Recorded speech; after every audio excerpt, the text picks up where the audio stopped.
Halo, berjumpa lagi dengan Media Eduka. Dalam video kali ini, kita akan membahas tentang soal dan pembahasan tes wawasan kebangsaan. Contoh soal nomor 1.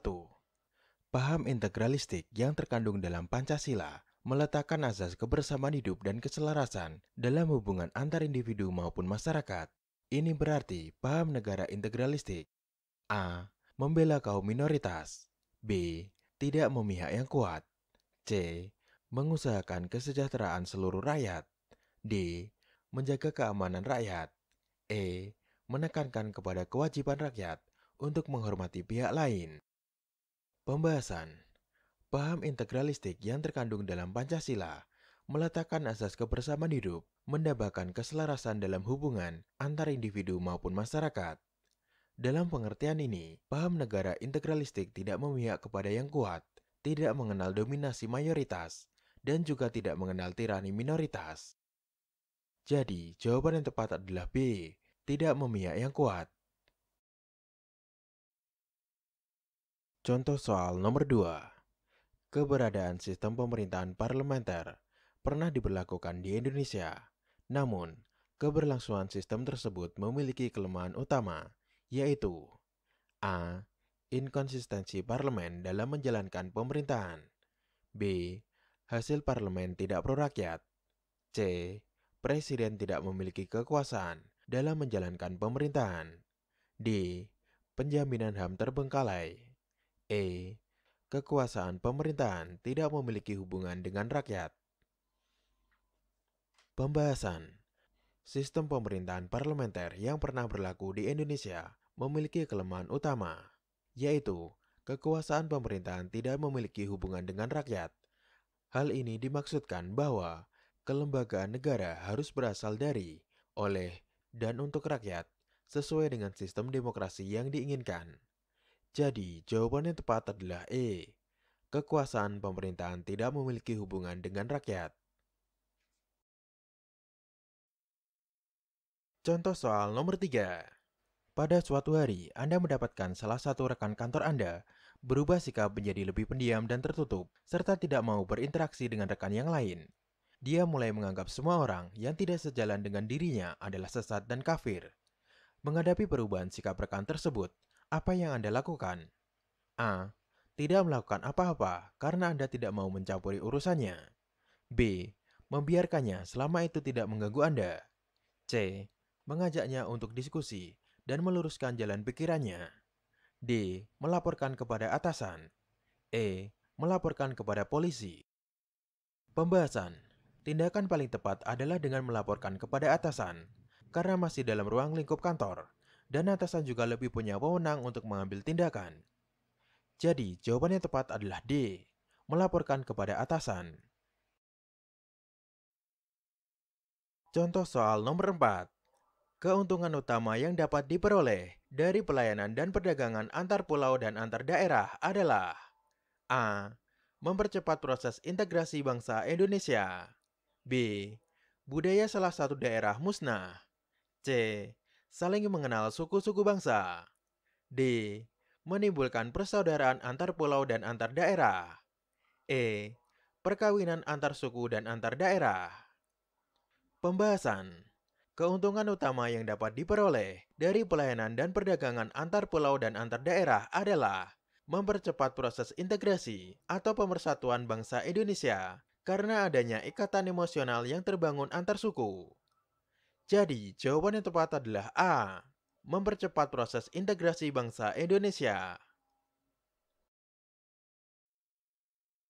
Contoh soal nomor 5. Negara Indonesia sejak lahirnya memiliki beragam latar belakang seperti budaya, suku, bahasa, etnis, tradisi, dan agama.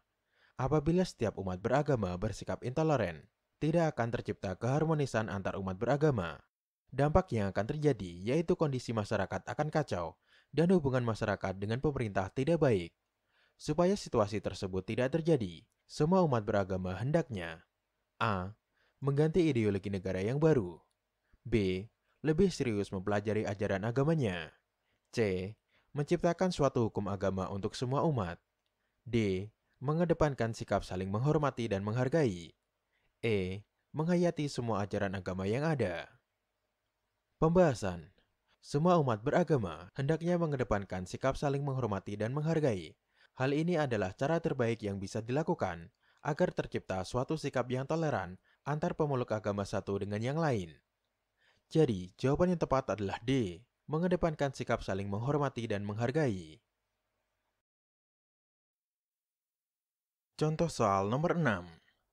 Kekerasan dalam rumah tangga atau KDRT adalah tindakan yang dilakukan di dalam rumah tangga, baik oleh suami, istri, maupun anak, yang berdampak buruk terhadap keutuhan fisik, psikis, dan keharmonisan hubungan, sesuai yang termaktub dalam Pasal 1 Undang-Undang Nomor 23 Tahun 2004 tentang penghapusan kekerasan dalam rumah tangga, UU PKDRT.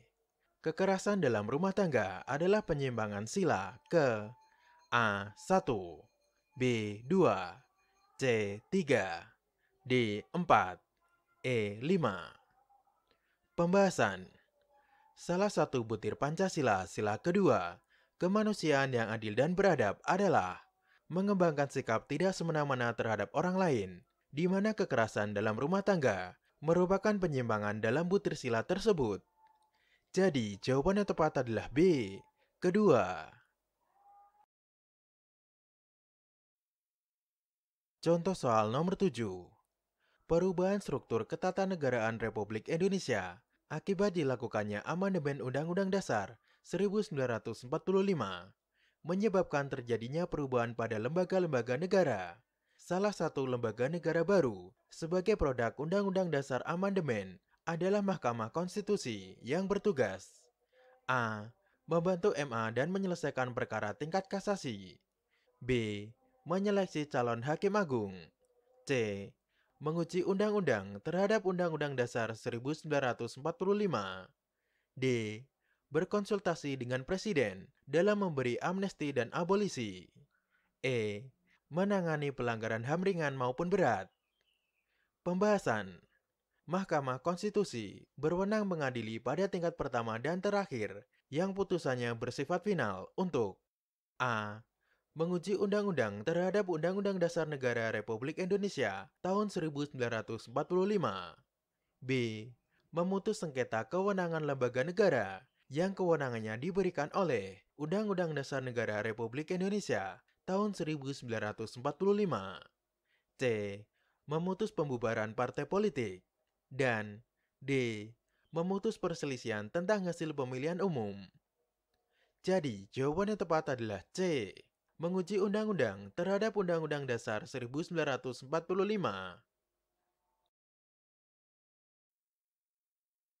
Contoh soal nomor 8. Nilai Pancasila salah satunya adalah nilai praksis, yang merupakan implementasi Pancasila dalam kehidupan sehari-hari.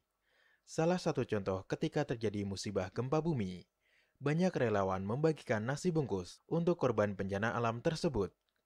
Aktivitas tersebut merupakan pelaksanaan nilai praksis Pancasila untuk sila A. Ketuhanan yang Maha Esa. B. Kemanusiaan yang adil dan beradab. C. Persatuan Indonesia. D. Kerakyatan yang dipimpin oleh hikmat, kebijaksanaan dalam permusyawaratan dan perwakilan. E. Keadilan sosial bagi seluruh rakyat Indonesia. Pembahasan. Nilai praksis adalah realisasi nilai-nilai Pancasila dalam kehidupan. Relawan membagikan nasi bungkus untuk korban bencana alam, termasuk ke dalam nilai Pancasila yang kedua, yaitu kemanusiaan yang adil dan beradab, yaitu pada butir, gemar melakukan kegiatan kemanusiaan. Jadi, jawaban yang tepat adalah B. Kemanusiaan yang adil dan beradab.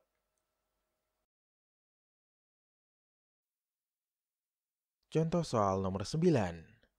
Survei terhadap institusi perlu dilakukan untuk menjamin kinerja pegawai, bahkan lembaga tersebut secara internal maupun eksternal. Manfaat lain perlunya survei integritas pegawai adalah A. Sebagai contoh kinerja pegawai dalam institusi. B. Sebagai pembentuk karakter yang ingin dicapai oleh institusi terhadap pegawai. C. Model perencanaan pembangunan sumber daya manusia. D. Menjadi bahan evaluasi kerja untuk menghindari tindakan korupsi. E. Menjadi tanggung jawab institusi untuk menjaga muruah. Pembahasan.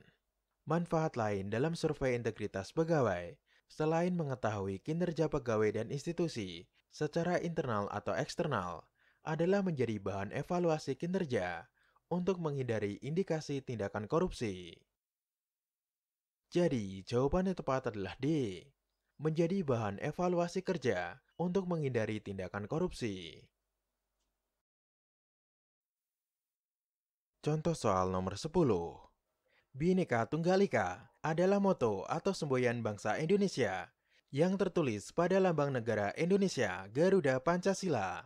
Frasa ini berasal dari bahasa Jawa kuno yang artinya adalah berbeda-beda tetapi tetap satu. Pengalaman Bhinneka Tunggal Ika harus kita terapkan dalam A.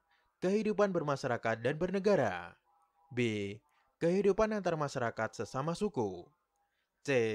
Kehidupan dengan rakyat sejawat. D. Hubungan antara rekan kerja. E. Hubungan dengan negara lain. Pembahasan.